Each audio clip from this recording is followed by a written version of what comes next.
Hey guys, I want to discuss with you today an action figure that I bought, a Neca 7-inch figure, Texas Chainsaw Massacre. I have quite a few of these Neca figures and I really like them. And so I don't want to say I'm a collector, but I'm a photographer and I like photographing them, and it seems, well, you have to have them to photograph them. So in that sense, I guess I'm a collector by default. So what I want to discuss with you is some of the features from a photography standpoint that make these 7-inch Neca figures really neat to photograph.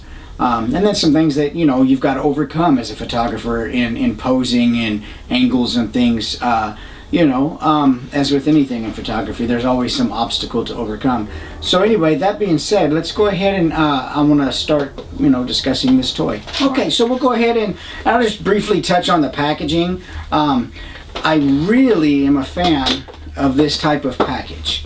I don't know what you call it, but it opens up and it's got a cool window and it displays the figure and all his little accessories in a wonderful, clear, easy to see way.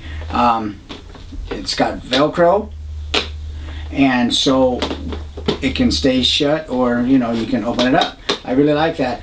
I really like the artwork on this box here too. On the inside there's scenes of him like looking through a wooden doorway with some skulls and stuff in the back. The back of the box has him in various poses with various tools of death. He's got his chainsaw, he's posing with his hammer, he's got an alternate head down here. We'll talk about the head later. And then he's got a display of some of his tools back here and some text that sort of sums up the movie posters and headlines maybe of the day when this actually happened. I like kind of the the old-time, nostalgic, kind of retro front of the box. Just real plain. Your attention is drawn to the artwork and the red text. On the sides, it's the same on the sides. It just has, the text, Texas Chainsaw Massacre. And it's got his ear, and on this side it's got another piece of face or something. But what I like about this is I store these in bookcases, and it's perfect because these boxes slide right in and it looks like a book. Who needs books, right? So I really like the packaging on this. It shows some thought and creativity went into it. They just didn't shove it in some sort of blister pack and hung it up on a hook in the store and went to sell it. For the 29 or 30, I think it was 39 on Amazon, but I pay more because I want to get it now. So anyway, but for the price, the amount of detail and craftsmanship that goes just into this packaging is expensive, and I really like the that $39, $29, $39 price range for a figure.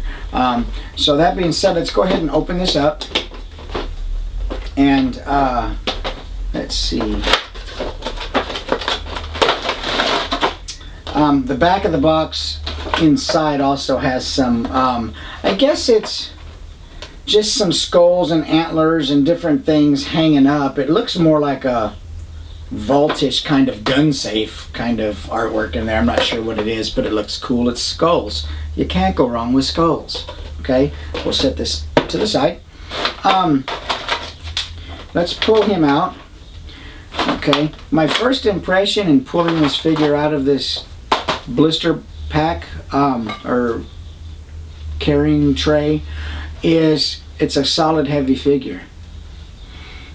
And I love the smell of new plastic. I don't know what it is. I'm crazy about smells and textures. It smells like a new car, okay? It smells really cool. Also, one thing I noticed off the top that I really like, this apron, it's material. It's not like some of the Freddy Kruegers or something that I have where the jacket is really rigid and tough to use in posing.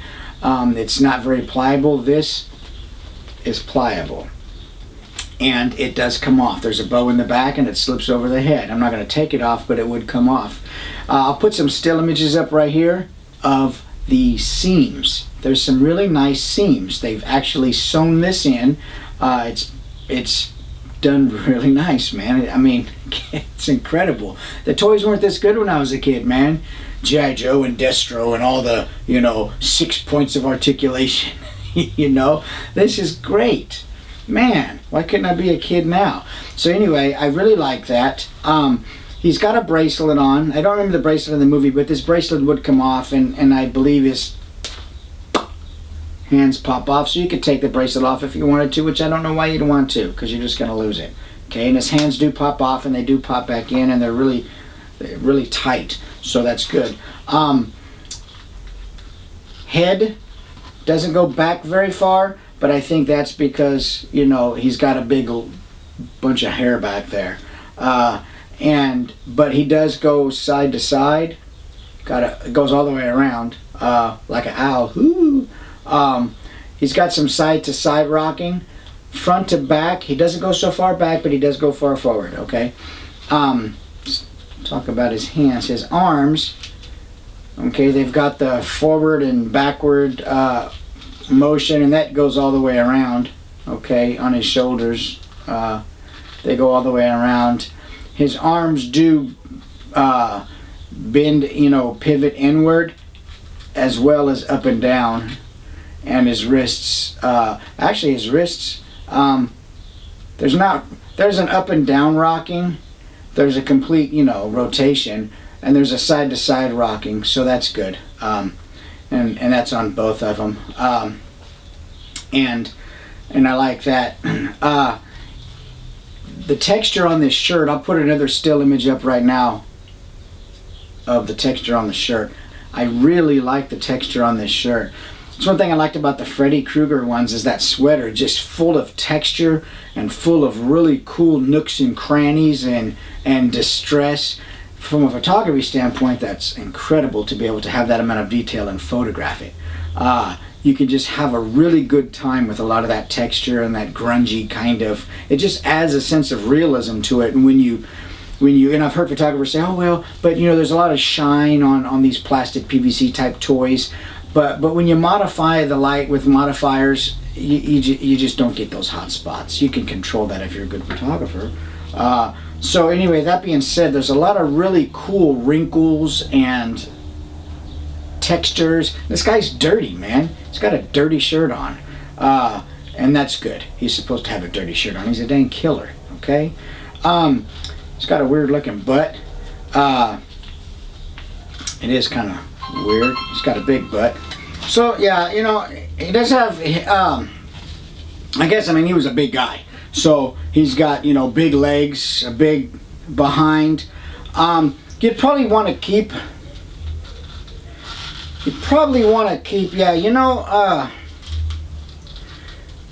okay, I see what's going on here. So his torso, his bottom,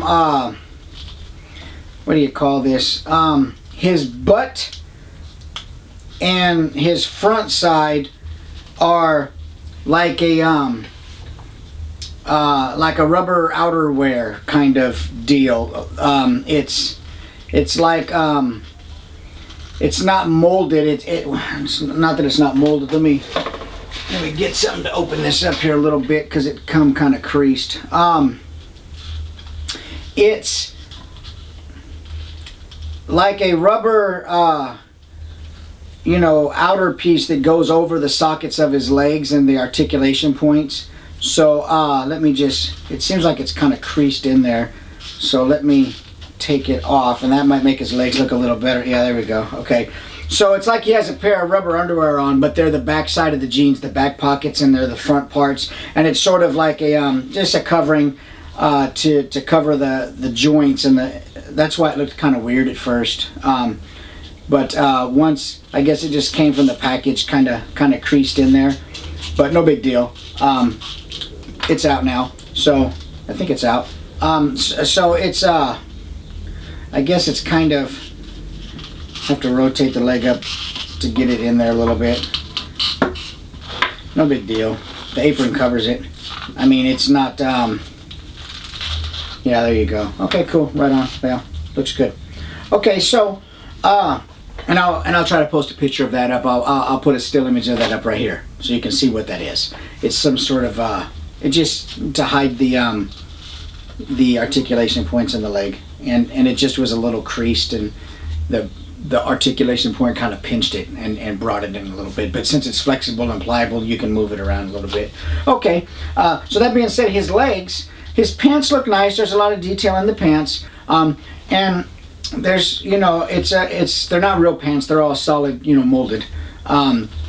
His knees bend back this far here. They do have one ball to rotate left and right. His ankles, there's not a whole lot of motion in his ankles. He's got these really pointy shoes or boots on, cowboy boots. He's in Texas. Who don't wear cowboy boots in Texas, okay? If he was wearing Nikes, then, you know, I'd wonder. But so he's got a little side to side motion. He's got some front to back, and he's got a little rocking kind of you know, swivel to it. Let's see, some of these figures now, you know, from a photography standpoint, I want to be able to have him kneel and you know, do different poses. So let's take a look and see if I can get him into a kneeling pose that with his feet and stuff out. Let's take a look. Look at me, boy. Okay, rock his leg out a little bit. Yeah, I mean, he does go into a kneeling kind of pose. You know, he's a big guy, though. He really is. He had to bring his feet out a little bit, but he goes into a kneeling pose. You know, and I get some figures like Freddy's and stuff. You know, they might have some clothing on, and it prevents them from really being able to move and bend into certain poses very easily. This figure here, with the you know, the material for the front, he does bend and he does go in a kneeling position. So that's cool. I like that. That's something that I can work with in posing for the photography. Okay, what else can we talk about? And his legs do go up forward quite a bit. He can totally sit and look like a cornball. He can sit and, I want my chocolate milk. So he does sit, legs all the way out. His waist, it does turn all the way, okay? But it does pinch this rubber outer part that I was talking about earlier. It does kind of get bunched up in there. If you articulate it and you turn it, it does get kind of bunched up in there. So no big deal, though. I mean, I can just pull it back out. You're probably not going to go through all these poses with him, maybe like I might in the photography, but no big deal. Okay, so he poses well, he moves well, he's got some great detail. Let's take a look, and his face sculpt, I do like the face. I'll bring a still image of that up also, and I'll put it right here. Maybe I'll put it right here. Now his leather face doesn't come off on this one. He's got some hair, he's got his leather face. I think this was the face from the first boyfriend that he killed, perhaps. I don't know. You can see some teeth and lips through the mask. The stitching and stuff is there. It looks really good. It's nice. I mean, as far as, you know, leather faces go, it's nice. He's by no means GQ, but as far as, there's some great detail and stitching and stuff in the face, and I'll put a picture of that up too. So let's go ahead and talk about real quick some of the oh, and his head does pop off. It does allow the apron to come off if you want. The second face sculpt, I'm not really a fan of it. And sometimes it's that way with some of the duplicate head, or not duplicate heads, but some of the extra heads that they give you in some of these figures. I don't like them as much as I do the original head. This head, it looks like an old mad woman. Pudding face. She looks like she's melting, and it looks like a woman. I'm sorry. I don't know if Neca intended that. I'll probably not be using this one on him, which is a shame. But it looks kind of like a woman, and not that that's bad, but I don't recall in the movie him ever putting on the face of a woman. So that kind of would be my reasoning behind it. But anyway, there is an extra head. Let's talk about this chainsaw. This chainsaw is sick with detail. Yeah, just this chainsaw is fantastic, and I'm going to use this in other bits of photography too with other figures. But I mean, it is an incredible amount of detail in this, and I'm going to put a still image up because I'm excited about this chainsaw and being able to photograph this chainsaw. This is going to take such awesome pictures. I mean, God, I'm really impressed with this chainsaw. You would think it was real, you know. It really has all the detail in there, and it's going to make for some awesome photography. And let's see how it goes in his hands. I'm going to leave his head off. Let's just put it in his hands real quick and see how this looks. Now, I will say that I'd be nervous. Well, no, the handle is rubber, so it's not like a thin plastic that would break if you try to put it in his hands and it got brittle. It is flexible and there's some give to it, so I can really appreciate that because I'd be scared to break that. But it does. It is like a thick pliable rubber, so it's not like a rigid thin plastic that would break once you snapped it into his hand a couple times, because that'd really be disappointing. Let's just see how this goes in, and let me open his hand up a little bit just to slide the chainsaw handle into his. Yeah, I mean, look at that. Well, we'll give him a head. Okay, we'll give him a head. Let's pop that on there.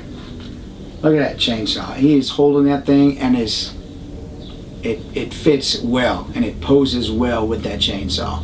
Those hands, you know, they articulate and they're made to hold this chainsaw. They're formed to, you know, grab this thing, and that's really cool. I'm excited about this chainsaw, and it's good that they did that. I mean, it is Texas Chainsaw Massacre. You want his killing tools to look, you know, intimidating and realistic, and Neca does that, man. They really create some cool toys. That's awesome. Okay, and I'll be as excited about the other stuff too, but the chainsaw is the topper. We're not gonna lie. That is probably everybody's favorite tool. Here is a meat hook, a meat gaff. I would think that you would pick the meat with this or something. It's a long piece of plastic. I'll put a still image up of it with a hook with the blood on the end. I can use this with my Jason too, which would be really cool because this would be something that, you know, I can add to photography with my Jason character. And that's the thing I like about some of these Neca figures is, you know, they've got some really cool tools, and I can put them back and forth with some of the different characters. This comes taped in, which is good because it would certainly get lost. This is the Sledgehammer. Let me open this guy up. It's a little teeny little hammer. I mean, it's cool looking. I mean, I might, you know, for my taste, I mean, it is pretty plain, but then again, the head is pretty small. There's no distressing or any type of, you know, dry brush, grit, or grime on there, but, you know, from a photography standpoint, that would be helpful for doing close, tight up, you know, shots with the hammer in there. I'll probably just have to add something to it myself. No big deal. It's a nice hammer. It could use a little distressing on the head, but hey, maybe he just didn't use it yet, and so that's why it's really clean right now. He just went to the Home Depot and picked it up, and there's no blood on it. It's brand new.